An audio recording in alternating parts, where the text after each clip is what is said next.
Hello everyone, this is my submission for CS50's Web Programming with Python and JavaScript, Project 0.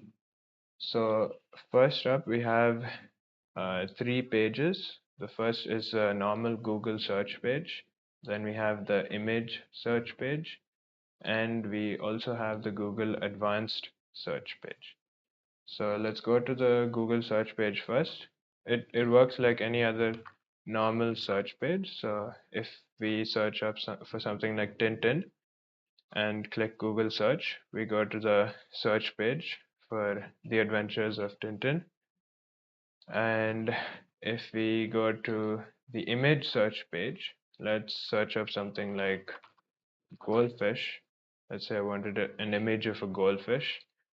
We would go to the images section of the Google search page, which shows us a lot of images of goldfish.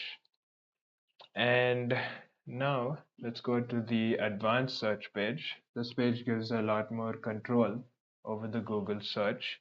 So let's say we wanted to search for Ronaldo's Golden Globe Awards.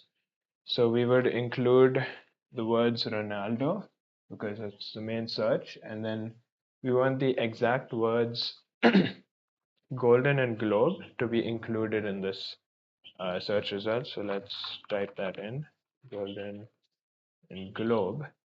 And we can also include words like awards, awards or prize, and so some words to exclude would be like the names of other players, for example, Messi. So let's hit advanced search and we get Ronaldo's Golden Globe Awards. Now let's go back to Google search and let's try the I'm feeling lucky button. So if we search for Tintin again and click I'm feeling lucky, we get this redirect page, which redirects us to the first search result on the Google search page. And as you can see, the CSS of these 3 pages is pretty similar to the actual Google search pages and the advanced search pages. Well, that's all for my submission for Project 0. Thank you.